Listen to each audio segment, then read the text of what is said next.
Okay, so let's start. I have a question. So it says, from Lori, can intermittent fasting help settle your hormones and help you to lose weight during menopause? Well, first of all, let's define what intermittent fasting is, because there are many types of intermittent fasting. So if this is, for example, what I call the 14-hour overnight fasting, I would say no big deal, right? It's good actually for your hormones and for your digestive health. This means when I say 14-hour intermittent fasting overnight, it means that, for example, you have dinner at 6 p.m.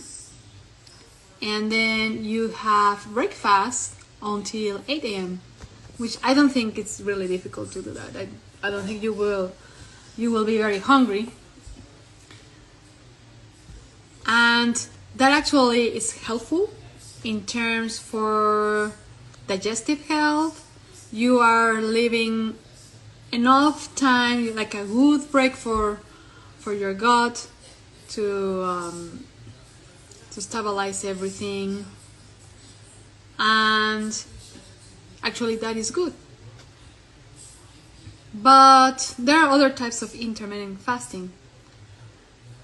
The ones that are longer, like 16-hour, 18-hour, 24-hour, and further, like people not doing like almost like a water fasting for 2-3 days.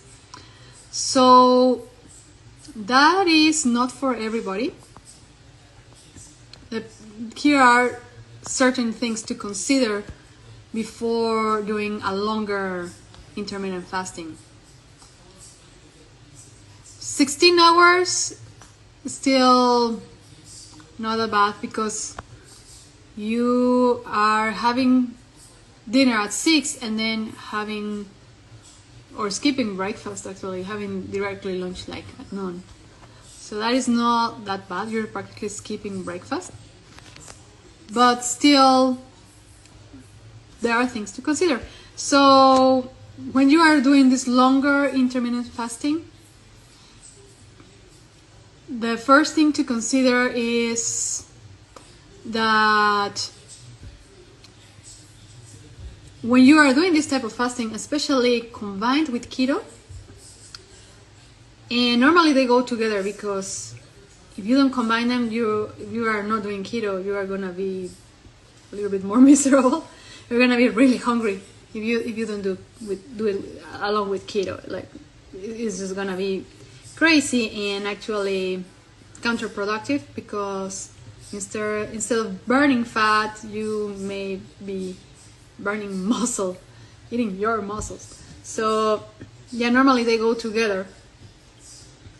And this type of diets, like the keto diet and intermittent fasting, both or separate, they move a lot of toxins. So moving fat, and in the adipose tissue where fat is, there are also stored toxins, any type of toxins. So when you are moving all these toxins around the body, if you don't have a good detoxification process, it will cause more trouble than benefit. And the detoxification process is mainly 3 phases, and it's phase 1, 2, and 3. The 3 is actually where we want to address first if there is any issue, and this has actually to do with excretion of the toxins. So that means pooping well. If you are already constipated, all those toxins are gonna get stuck in the poop, and it can cause in their pass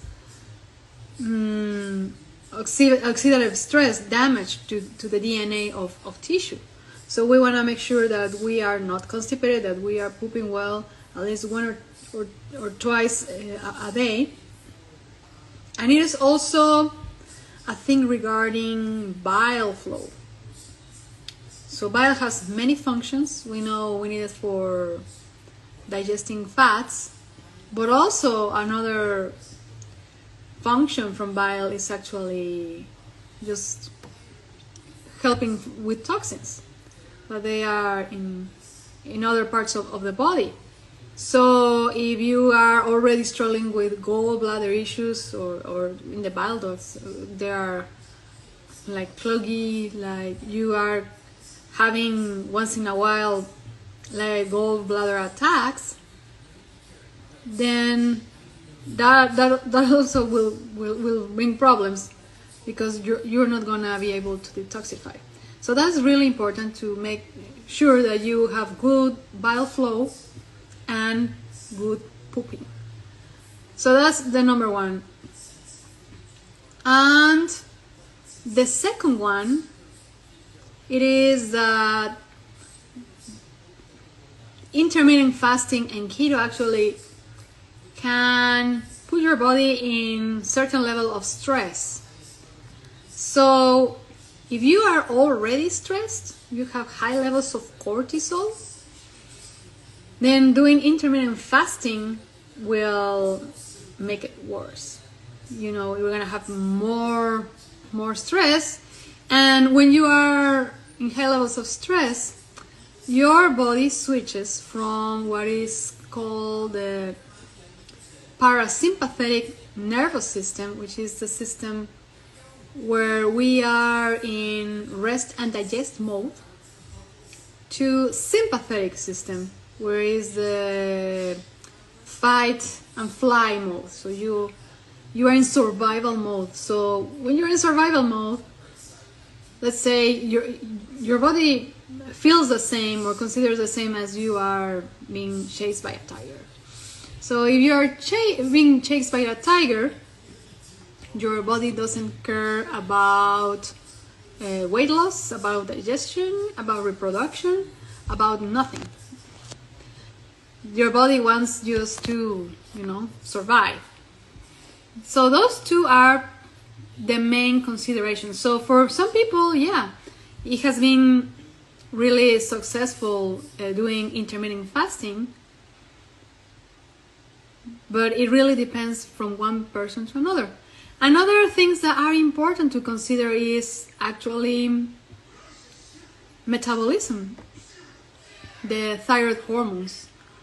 So if those hormones are not at the right level, also will not help very well for weight loss purposes and for keto or intermittent fasting. So it's really not a straight yes or a straight no answer. It really depends on your situation, depends on your detoxification process, on your stress levels, and also your metabolism. And also there's a fourth one to consider, especially for keto diet, regarding how you are digesting fats, which goes a little bit with the bile flow. If you are not having good digestion of fats, well, you're not gonna have fat, and that could again cause problems with you're gonna be hungry all day if you are not getting enough fat when doing these processes, and may send you either to starvation mode if you're not consuming enough calories, or you may be breaking down muscle. So those are the things that you need to consider when doing intermittent fasting. And yeah, if you do it right and you are getting all these points checked, yeah, it will help you to lose weight, and you can lose dramatically weight. But then the question is for how long you want to do, and then how, if you're planning to do like long term or only temporarily because you wanna, fit in a dress or anything like that, a certain event, then you wanna think how you wanna transition back to more regular diet. Otherwise, you're gonna gain the weight back completely. It's, if you do it only temporarily and then you wanna go completely to your previous diet. So that's also important, and that's why you need some guidance, somebody helping you with that.